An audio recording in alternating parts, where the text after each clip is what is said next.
My guest today is an elite marketing strategist who has experienced extraordinary success as a fashion designer, direct sales expert, and author. She is also the founder of the Women's Empowerment Network, where women are celebrated, elevated, educated to new levels of success. Welcome to In Style Atlanta, Lisa Nicole. Sheldon, it's so good to be with you today. No, wait, oh my God. First of all, as I've said, I am so proud of you. Thank you. You have done an amazing job at developing your brands and just staying consistent and empowering people. Today, I want to talk to you. I just want to get into the mind of a boss. Yes, come on. Welcome. Come on in. I want to get into the mind. And then let's jump right into Okay. these questions. One that I have is, why do you believe that inspiration and creativity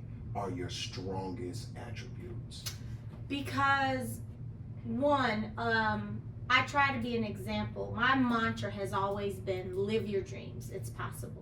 You know, if it's been done, then it can be done by you. People ask me, how did I get into fashion? Because I didn't go to school for fashion, right? Okay. But it's a really funny story, but it's really a story of turning lemons into lemonade. So my background is direct sales. I used to speak all over the world in audiences of thousands, tens of thousands. And one day I was speaking at Madison Square Gardens with Russell Simmons, and there were about 4 of us that they had invited to be at this particular event. And I was not yet a designer, so I was still buying, very nice pieces, designer pieces, shopping off the rack, and I looked good. I was ready to hit the stage. Well, do you know, when I walked out on that stage, the woman sitting right beside me had on the exact same outfit.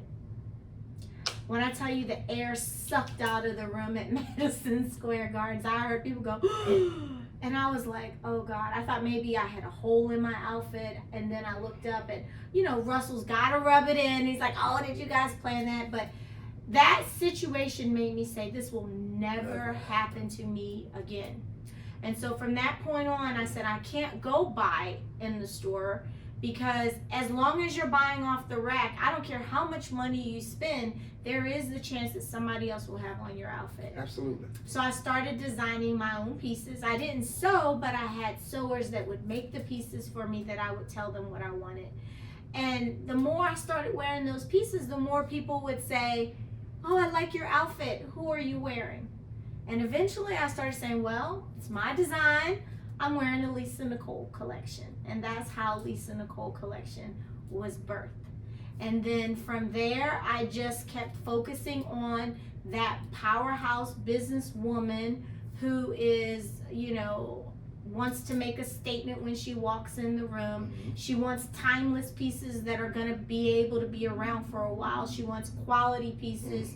She wants to show class and sophistication and style, but she doesn't want to break the bank every time she buys a garment.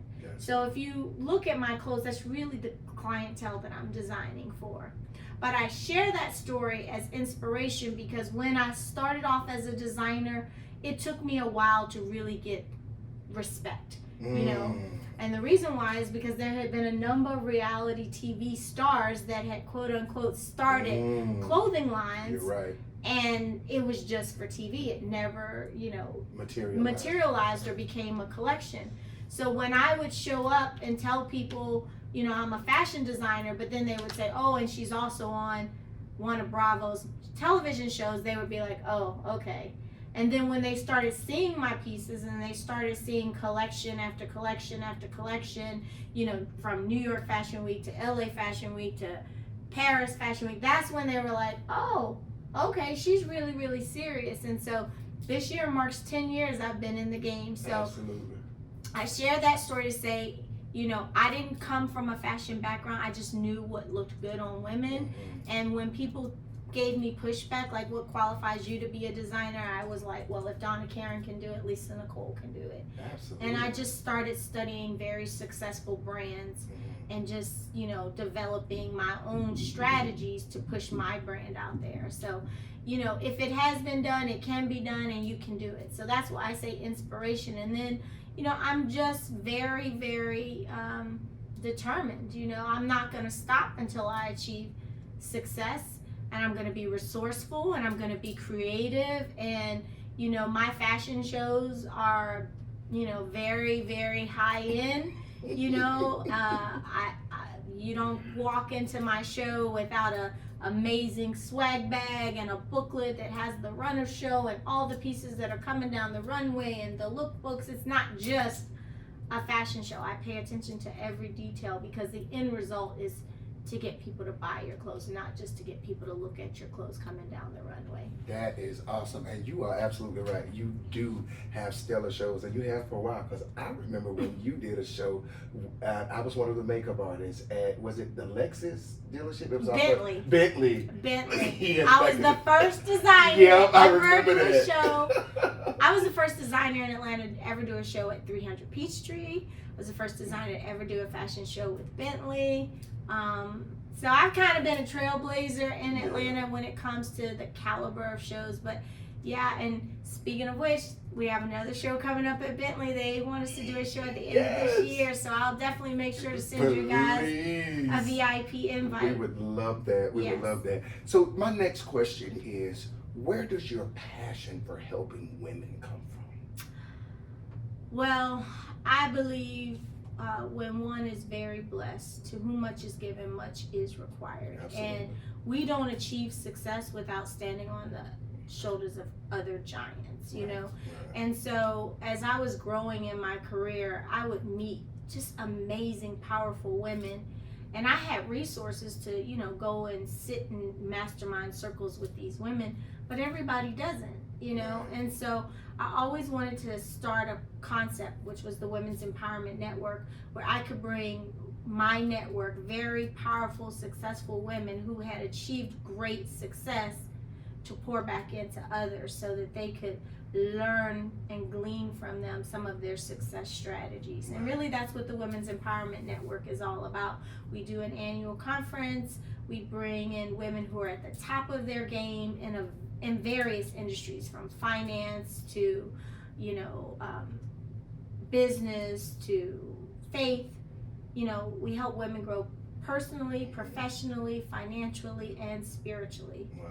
Because you can't just be one dimensional. If you're all focused on business but the other areas of your life are lacking, it doesn't work. And so often that happens. So is there a process to selecting the women that are helped with your organization, or do they just say, hey, it's just for anybody? So are you talking about the women that actually attend, or the actual to speak? Attend. So most women who attend have been following me for years. There's a network or a tribe of women, I say, that are all about surrounding themselves with women who believe in sisterhood and who believe in the spirit of collaboration.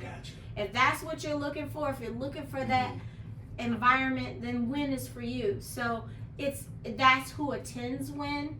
As far as the speakers go, I really vet the women that I choose that speak at WIN.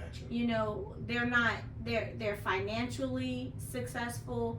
They're successful in their personal lives. They're successful in their faith walk.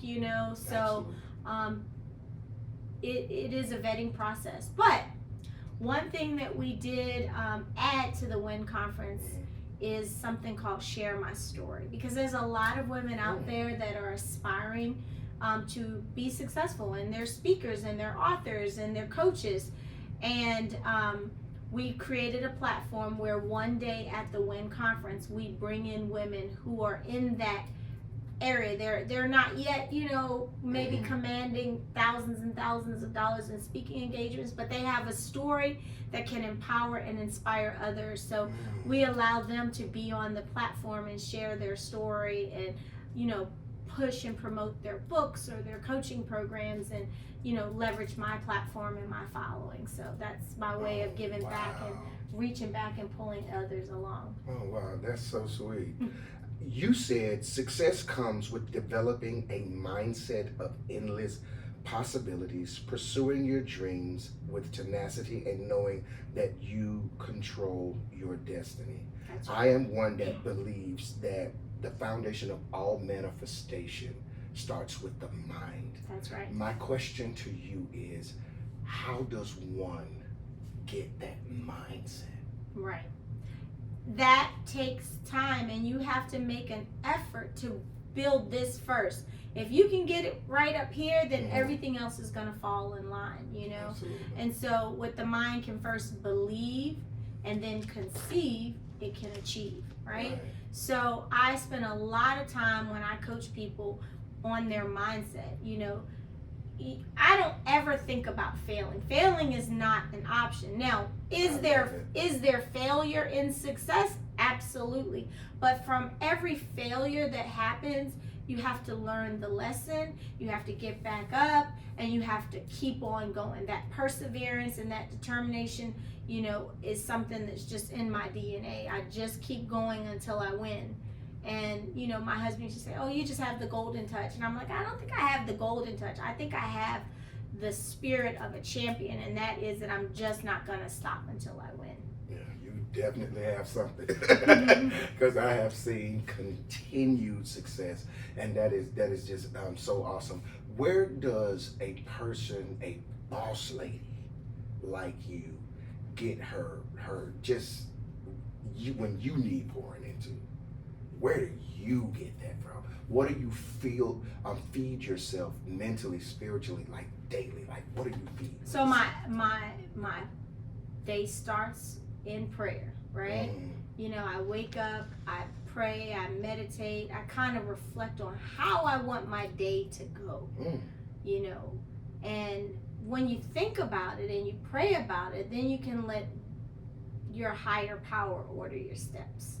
But you got to be intentional in what you want to manifest in your life that day.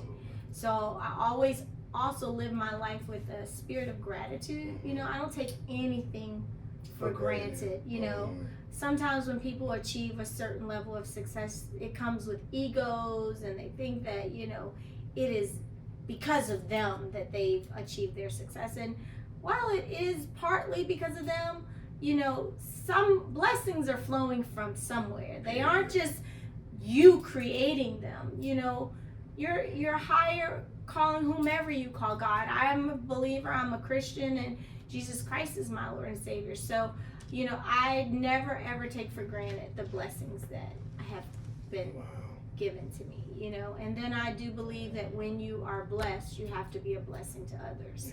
And so I think sometimes people will say that I'm just a pretty humble person. I think so. Thank you. But I'm also an A-type personality. So an A-type personality, you either love me or you hate me, right? It's very polarizing. But at the end of the day, I'm also a kind person and a nice person, and I have integrity. So. And I think working for you at one particular time, I can actually see that your kindness definitely balances out your, hey, let's get it done. Right. Because now you can be Nikki sometimes. Everybody has gotten a glimpse of Nikki at times. Nikki is that one that is very like, I want it done this way, this way, this way. I want it done now. I don't take no for an answer. People tell me something's not possible, and I'm like, well, go figure it out, because it is possible, you know. So you will get Nikki in an intense environment. But. So I do have a question, like talking to people that are in your tribe, what do you encourage them to focus on, like daily? What should they stay away from mentally? What are the things that they should consume mentally in order to succeed? So the first thing you have to stay away from is toxic people, right? And we have so many of them around us. And sometimes they don't mean to be toxic. It's just life has like dealt them cards that kind of lead them to be that way. But the minute someone shows me that their spirit is toxic and negative, I kind of clear my environment of that person. You have to think of it like this. You can have a lake of beautiful fresh water, right? Mm-hmm. But you put one drop of poison in that lake and it's going to contaminate the entire lake, and everything in that lake is potentially going to die, right? That's the same thing around toxic people. They don't mean to like put their poison on you, but it'll like get on you, you know? And 1 ounce of doubt, you're out, you know? So you have to like keep yourself around people who are going to nurture your dreams, who are going to encourage you, even when life gets tough, because it will get tough. There's no such thing as having all good days, you know? When it gets tough, you got to be around someone that's going to be like, it's all right, come on, we're going to figure this out, let's keep going, you know? And I do think people need coaches. You know, that coach is a person that can hold you accountable when you're ready to give up, you know, when you're right there. Because I find often with people that I've worked with, right when you're right there on the door of success, you're right about to knock it down, they'll give out and they'll turn and go the opposite way, like, oh, I guess this isn't going to work. And you're just right there. If you had just stuck it out a little bit longer, victory would have been, you know, the outcome. So you got to keep yourself around the right type of people. And when someone shows you who they are, believe it. Believe it. You know, not to digress back to the television show, but you know, once I realized who someone was on that show, I leave them alone, because, you know, some people will do whatever it takes for that paycheck. And I just wasn't willing to, you know, sell my soul like that. You know, my family was too important to me. My businesses were too important to me. And it didn't come with a price tag. You mentioned debuting your fashion line on reality television. Tell us how important it was to showcase your collection. Was it instrumental to the development of your brand? If I can be 100% honest, no. It was great to have the platform of Bravo and for people to know Lisa Nicole Collection as a designer, but it wasn't like we constantly got to see Lisa the designer on the show. Right. What they showcased more was the drama on the show, because that's what reality TV is all about, the ratings and the drama. So I don't think the show gave viewers a real bird's eye view of what the life of a designer is like. Right. I don't think you ever saw me doing fashion weeks, or you ever saw, you know, me in negotiations with retail outlets and so forth. So I think it was a great platform, and people knew, oh, Lisa Nicole Collection, that's the designer, right? So they knew, they did connect that. But as far as seeing the collection, I mean, you saw my store a couple of times, but again, it was just a backdrop to whatever the storyline and drama was going to be. Yeah. So to that degree, and remember, a lot of reality TV talent that quote unquote had fashion lines, it was just that. It was for TV fashion lines. They weren't real fashion lines that you could buy. I mean, tell me a designer on any Bravo show right now that you know of that has a clothing line that you can actually go and buy. Right. That's successful. Right, there's a difference. Yeah. There's a difference. Will we see you return to Married to Medicine, and are you following the current season? Any thoughts? Okay, so you will not see me return to Married to Medicine.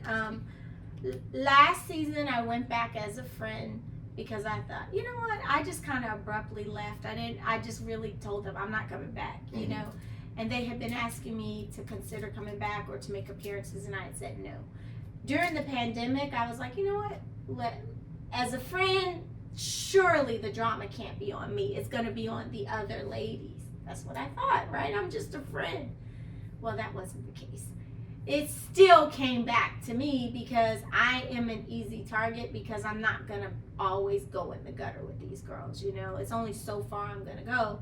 And so I just decided it doesn't help my brand. You know, if a platform is elevating what your primary goals and purposes are, then great. You know, if I had got to really show, okay, I own a lab, right? Mm-hmm. I was one of the first labs in the community doing COVID testing when there were no sites in African American communities. When COVID first hit, the narrative was, oh, black folks don't get COVID. And they put all the sites at Georgia Tech or in Caucasian areas. I had the relationships with some of the churches, so my lab was one of the first labs to be out in the community doing mobile testing. Wow. Well, that's not what they told. They told a story that Heavenly and Damon were doing mobile testing, and they had this big fleet of vans, which was a lie. It was not true. And they went up to DC, and it was manipulated. And so I was like, well, that's not really accurate. And then to make matters worse, they then tried to discredit my lab and say that, oh, she's under investigation, which is not true. I don't know if you watched last season, but they tried to say that I was under investigation. Remember, on reality TV, you sign a contract, they can say whatever they want to say. So it is true, we did have delayed results. But every lab had delayed results at the beginning of the pandemic. When you're doing 8,000 tests in a week, there's only so much that we're going to be able to produce and push out. And at that time, I was also referencing to other labs to process the test because my equipment had not yet come in. So they don't tell the full story of what happened, and they just find one little thing to spin for controversy and drama, which then discredits me. And I have a real lab. I'm still out in the field doing mobile testing, doing vaccine clinics, helping with monkeypox, what we do.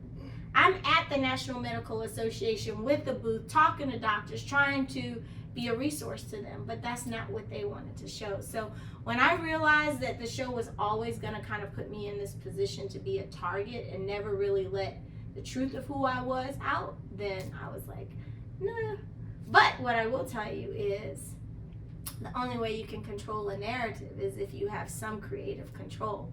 So we do have a show that is coming out, which is related to fashion, and viewers should just stay tuned. It's called Boss, which stands for Believer of Supernatural Success. Oh, that is so dope. And it really follows some of Atlanta's top designers on their journey of being a fashion designer and creating dope clothes. And you get to see a bird's eye view of fashion show productions and developing a collection. And you don't just get to see it from the designer's perspective, you get to see it from the stylist's perspective, you get to see it from the business side. My partner is Bert Ullman, who was also the mastermind behind Donna Karan, Tommy Hilfiger, all of Russell Simmons' lines, FUBU. She's got years of experience in this fashion game. All right. So that is exciting.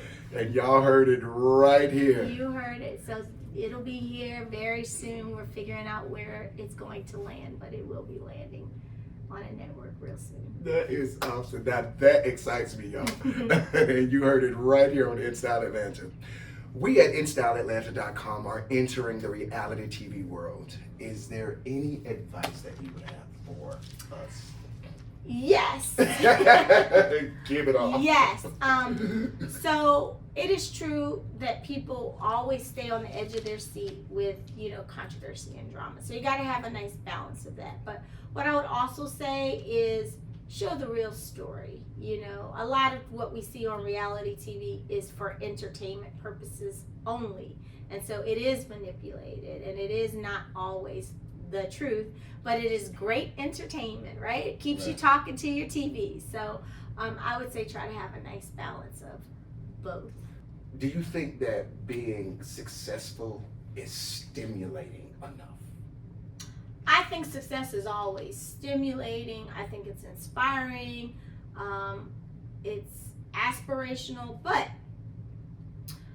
I do think that if everything is always positive, it makes people feel like if they're having a rough moment in their life, it almost makes them feel like bad.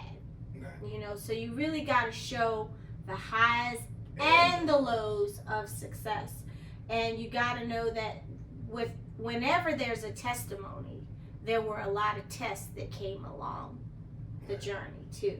So you have to show both. and that makes it more realistic, that makes it more relatable. You know, you see Lisa Nicole collection and you see a beautiful showroom and you see, you know, runway shows all around the world, but you didn't see the grind when I'm in New York myself, not my team, but myself grinding those streets, looking for fabrics, sourcing fabrics. You didn't see all the pieces and samples that never make the cut, but yet cost me thousands of dollars to produce. You didn't see the months where I was spending more money than I was ever bringing in sales. And you got to know that that's part of the fashion industry. You spend a lot more money in the beginning before you ever start to, you know, recoup and get yourself into the black. Wow. I was in the red for a long time when you're building a brand. Right. And that is so healthy to hear that from a woman as successful as you are. Thank you. Yeah, that's very good. I do have one other question about, because relationships mean a lot to me. Me too. And that they've always meant a lot to me. People mean a lot to me. And do you think that being on the show actually destroyed relationships that actually had potential without the show? Yes. Okay, so the first relationship that I hate that got really messed up as a result of the show was my relationship with Quad. Right. I actually really like Quad. Me too.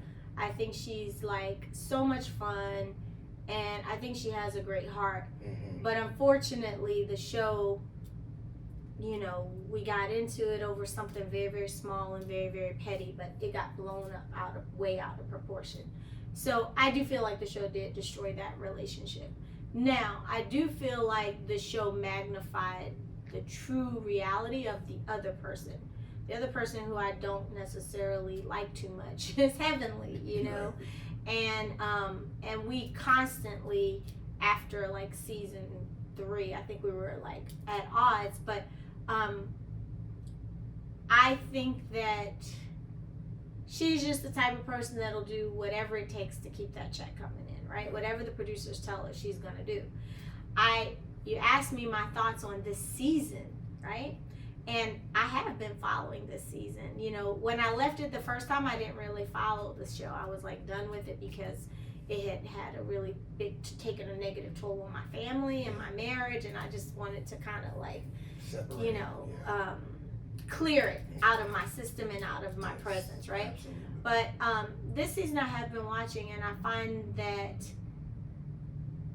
it's coming back on Heavenly. The fact that she is so mean, she is such a bully, she does say things that can be very hurtful to people, whether it's about their marriage, whether it's about rumors out in the community about people.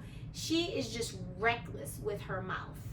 And I am glad that Contessa took a stance and said, you know what, if you're going to continue to be reckless, somebody needs to hold you accountable, and we need to stop just letting her laugh it off. It's not funny when you are talking about someone's marriage. If someone were to talk about her marriage, she would go batshit crazy, you know? If you talk about daddy, you know, she ready to fight you, but yet she can say whatever she wants about people and feel like there's no consequence to it.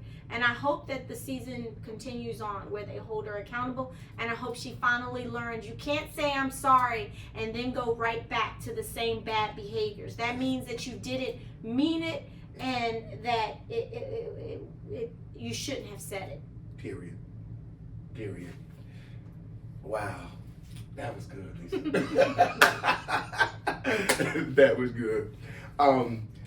I think I had one more question that I do want to ask you, and it goes back to business, because today, you know, and I just know that the reality it's just so tempting for some people, but because I've had experience with you on the business side, I do understand that you are an impeccable businesswoman. Thank you. And so I want people to know that about you as well.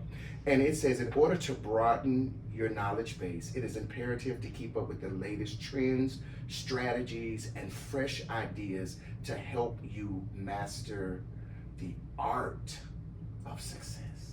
You read my ebook today. Right. Yes. That's awesome. It's true. You know, I was able to become a millionaire and make my first million because I was on the front side of a trend. And trends come and go. Like every decade or so, you'll see a new trend emerge. Timing and positioning is so important. And when a new trend emerges, you got to become a student and you got to learn and try to move with what I call first movers advantage. Right? Because the people who enter the space first, they got a head start, and chances are everything that comes after them is going to somehow be tied to them. Right. And so there are some new trends emerging right now.